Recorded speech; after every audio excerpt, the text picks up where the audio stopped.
السلام علیکم ورحمۃ اللہ وبرکاتہ۔ استقبال ہے ناظرین آپ کا ہمارے YouTube channel H S official میں۔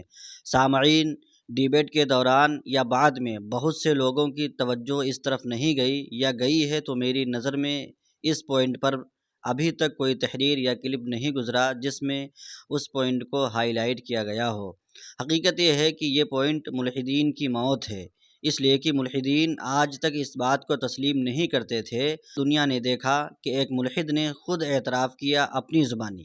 ہوا یہ کہ جب مفتی شمائل صاحب نے کہا کہ دنیا میں جو ظلم ہو رہا ہے وہ اللہ کے حکم سے نہیں بلکہ اللہ تعالیٰ کی طرف سے انسانوں کو دی گئی آزادی کے غلط استعمال سے ہو رہا ہے، تو فوراً سامنے بیٹھی عوام میں سے ایک شخص، جس کو آپ تصویر میں دیکھ سکتے ہیں، کھڑا ہوا اور سوال و جواب کی نشست میں یہ کہنے لگا کہ مفتی صاحب، مجھے اس بات کی شرمندگی ہے کہ آپ ایک مفتی ہو کر ظلم کو جسٹیفائی کر رہے ہیں اور یہ تاثر بنانے کی کوشش کی۔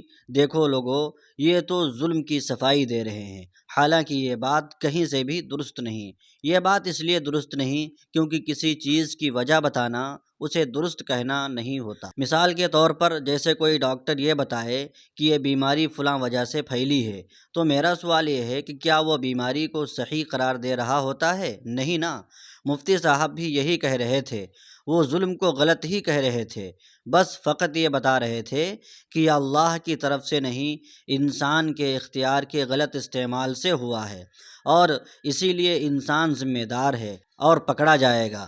مگر باطل ہمیشہ کی طرح چالاک بننے کے چکروں میں اپنے پاؤں پہ کلہاڑی مار بیٹھا۔ آپ کو یاد ہوگا اس سے پہلے جب مفتی صاحب نے جاوید اختر سے ایک سوال پوچھا، اچھا یہ بتائیے کہ اچھا اور برا کون طے کرے گا؟ اور جواب آیا، میجورٹی طے کرے گی۔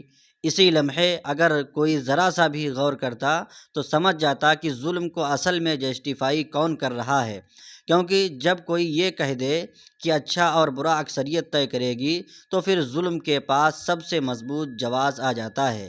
وہ کہتا ہے میں اکثریت میں ہوں، میری قوم میرے ساتھ ہے، میرا نظام مجھے سپورٹ کر رہا ہے، لہٰذا میں درست ہوں، اور یہی تو فریم ورک ہے جس میں ظلم کو اخلاقی جواز مل جاتا ہے۔ اور آپ کو معلوم ہونا چاہیے کہ پوری دنیا کے ملحدین کا یہی نظریہ ہے۔ تو جناب عالی، جواز مفتی صاحب نے نہیں دیا، مفتی صاحب تو یہ کہہ رہے تھے کہ ظلم ظلم ہے، چاہے کوئی کرے، چاہے کتنے لوگ کریں، اللہ کے یہاں اس کی پکڑ ہے۔ اور ملحد صاحب یہ کہہ رہے تھے کہ جو اکثریت طے کرے گی وہی اخلاق بن جائے گا۔ اب ذرا انصاف سے بتائیے، ظلم کو کھلی چھٹی کس نے دی؟ مدثر فاروقی کی قلم سے۔